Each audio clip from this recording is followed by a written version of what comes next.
Boom, we are live, ladies and gentlemen, boys and girls. Welcome to the Nolan Hawkeye Anthony YouTube channel. And I thank all of you for being here, wherever you may be.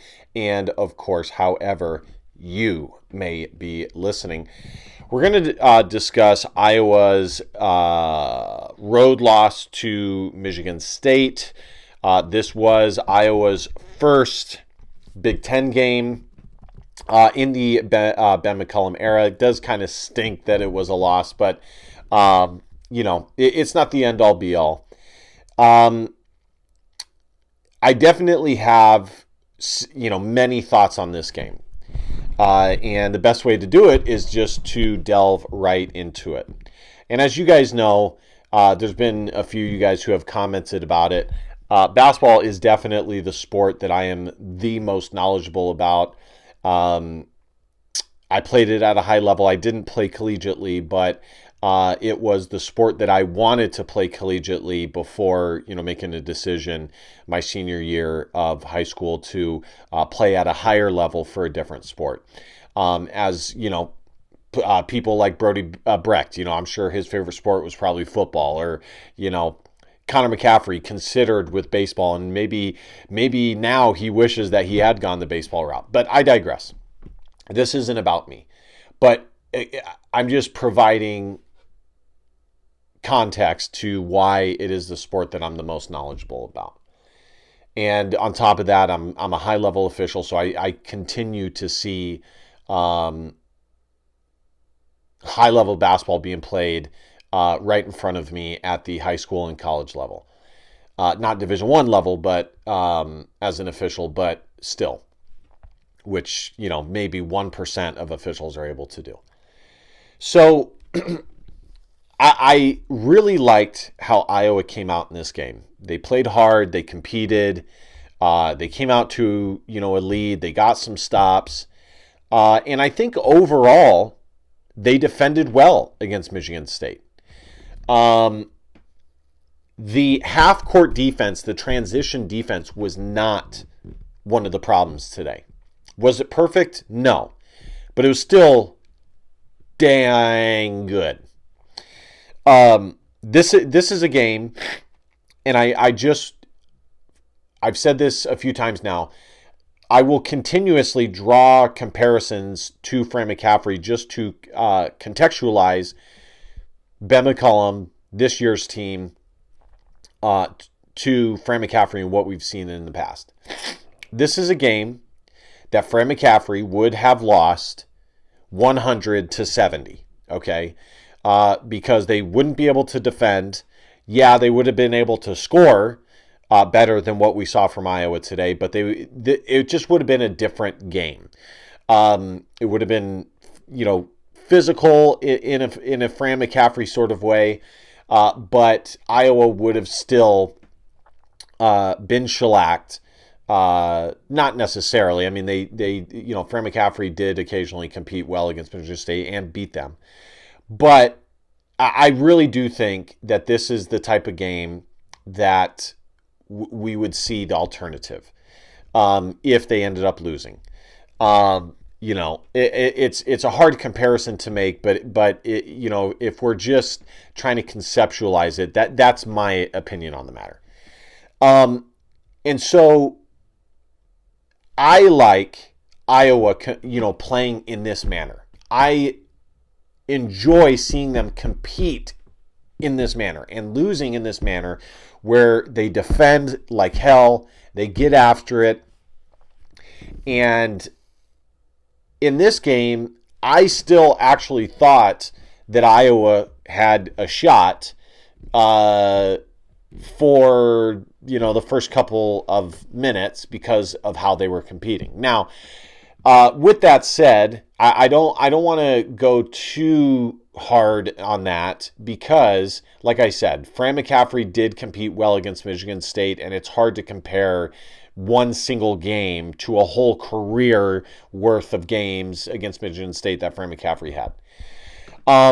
So Iowa did come out well, and they defended. They were obviously trying to dictate the flow of the game, keeping the ball in Bennett Sturt's hands at least initially, working the clock and going that way, which again is a stark difference from what we would have seen from Fran McCaffrey. This would have been an up and down contest, a high-flying, high-scoring contest. My biggest criticism in this game is, and I posted this on Facebook, and as soon as I saw a few minutes of this, I knew that Iowa was going to lose this game. They were playing scared offensively. The only person that had any semblance of confidence, and even he didn't have as much as I would like, was Bennett Sturts. They were passing up shots too much. They were being overly unselfish, which for the most part is not an issue, but it does become an issue when it happens too much and you don't end up getting a good shot because you passed up a decent shot. Like once or twice here or there is not a problem, but every time down or almost every time down is a problem. And then it becomes, well, you're scared. You're afraid to shoot the ball. You're afraid to attack and bring it to the opposing team's defense. So that was probably my biggest takeaway. Now, Ben McCollum wouldn't say that. Ben McCollum in his postgame said that Iowa wasn't getting to their second option in their offense, their second look in their offensive scheme. And he has mentioned that against previous teams, Ole Miss and Grand Canyon, more so against Ole Miss, that he wanted to see them do a better job of that. And in this postgame, and I actually think he was slightly wrong on this, he said that you can get that against Ole Miss, but essentially you're not going to be able to get that against Michigan State. And the thing is that I think the more correct statement is you might be able to get a little more out of just one option against Ole Miss than Michigan State.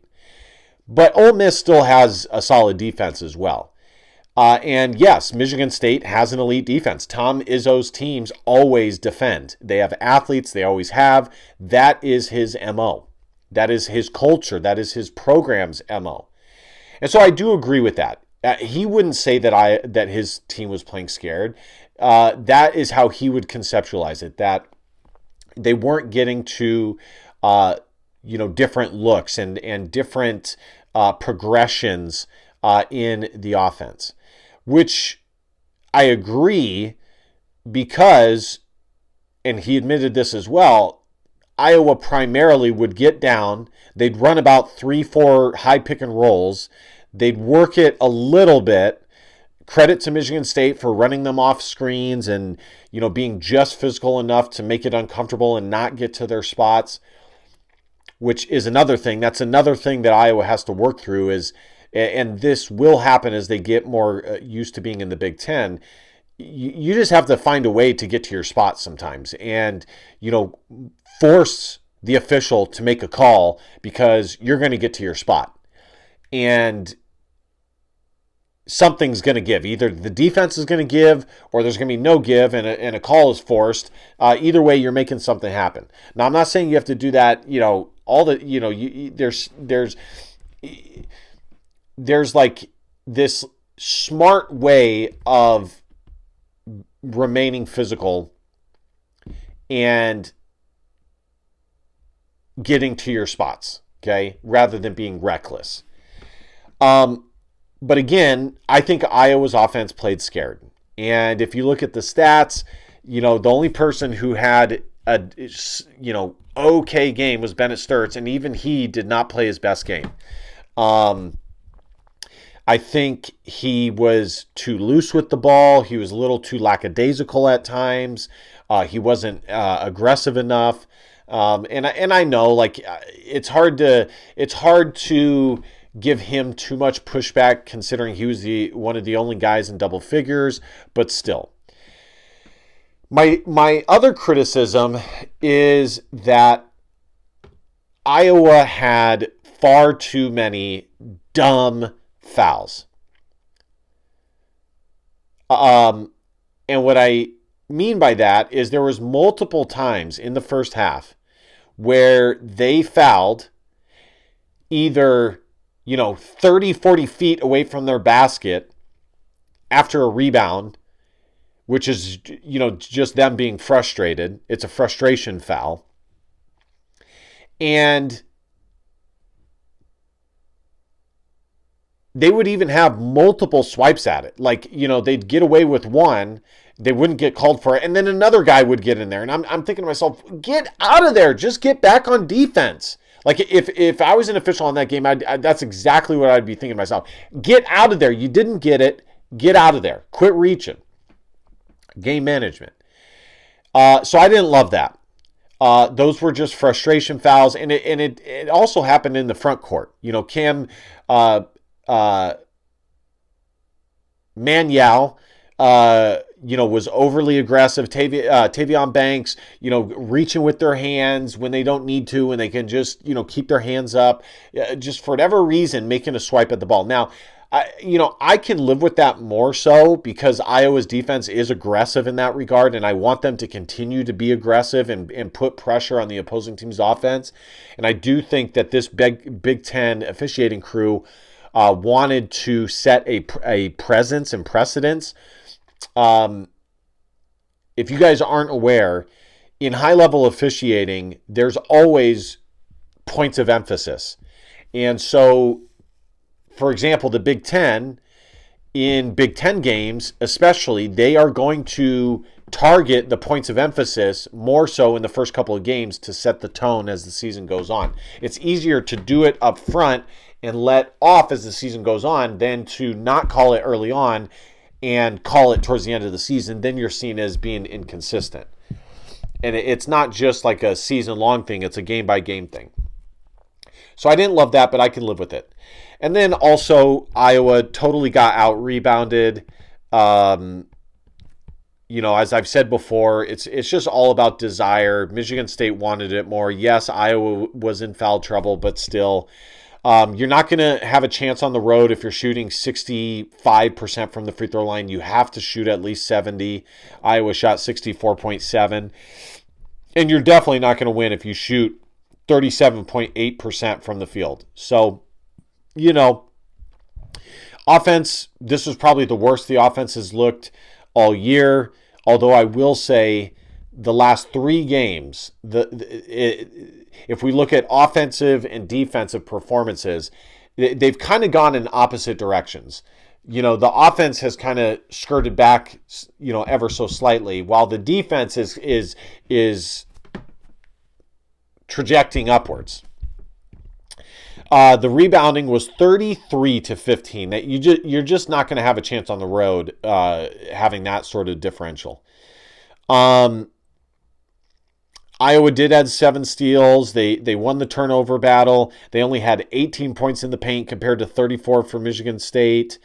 Only 1 block. They did still have 11 assists compared to Michigan State's 13. So, it wasn't a terrible performance. Iowa still did compete in some regards, but, and nobody was in double figures outside of Bennett Sturts.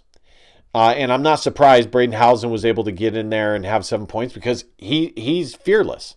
He's going to get his.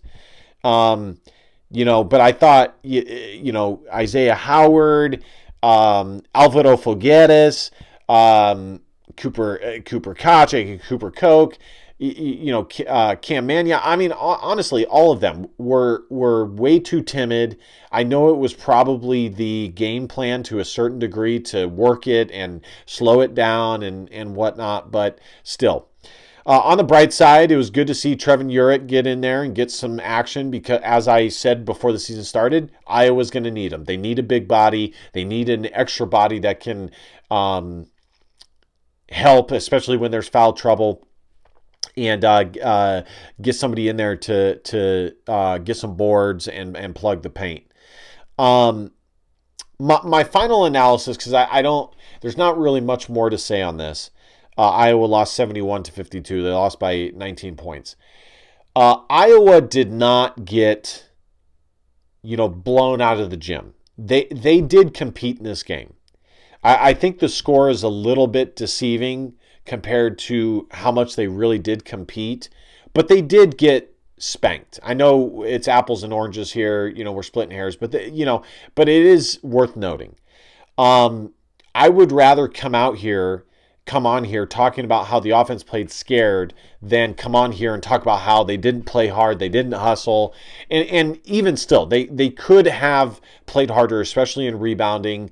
There's no perfect amount of playing hard. Like, you can always play even harder probably. But, that's not my biggest criticism. I think they played hard, they competed, as I've said many times throughout this video. And, as Ben McCollum said, sometimes losses are the best thing for you. That way you can learn and grow and take steps forward. And I think in this regard, it's very true. Michigan State is 7th in the country and 8-0 for a reason. For Iowa to lose by 19 on the road and compete the way they did is not, the worst thing in the world. It could have been worse. So, they have some things that they have to fix, namely offensively. Obviously, rebounding has to get worked on continuously, but I think that's more just a desire thing. But the biggest thing is the offense. How are you going to respond when you're playing against an elite team? They have athletes out there, and they're doing everything to take your NBA first-round draft pick, Bennett Sturts, out of the game. How are you going to respond and open things up, to get your offense moving? But it was obvious that this offense was not only playing scared, but they were looking to Bennett for everything. Everything. If he didn't get a shot in the first, 20 seconds, they were, then they were like, oh, okay, well, maybe I can shoot, rather than just playing more calm and relaxed. And no, this is a great shot. I'm going to take this great shot, so, but Bennett Sturts is going to have a better feel for that than Ben McCollum, in getting that worked out. But I do tend to agree with him that Iowa's going to have to work on that. So that's it, guys. Iowa moves to 7-1. It's not the end of the world, but there are some concerns. I think Iowa has started very well to this season. Would have been hard to have predicted a better start than what we've seen. Obviously, being 8-0 would be slightly better, but still, starting 7-0 is not bad. They have Maryland next. That is going to be a huge game that they have to get, at home. It's going to be the first home game. It's a huge opportunity to pick up a quad one victory, and continue with some momentum into the Iowa State game. I think out of these 3 games, if Iowa can pick up one quad one victory, it will be a success. But what would be the most preferable is if they can get 2. And there's 2 more to go. So, all right, guys, thank you guys so much for watching. Be sure to hit that subscribe button, like, comment, share. You guys know the drill. And last but not least, DBAP, don't be a pussy willow and facts our feelings, because your feelings just don't matter. Love you, Hawk fans. See you guys next time. Go Hawks. Bye-bye.